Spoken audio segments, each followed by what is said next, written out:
तरीके ऐसे इंजाम दिए। इसके अलावा आपने head quarter 11 armed brigade Gujranwala में G3 ऑपरेशन की ड्यूटी सर अंजाम दी।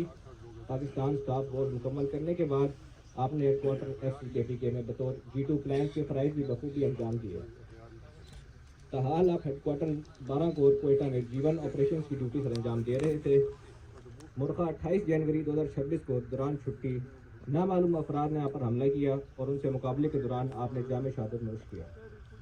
कौम को आपकी बहादुरी, बेबाक जुर्रतमंदी और दिलराना शहादत पर फ़ख्र है।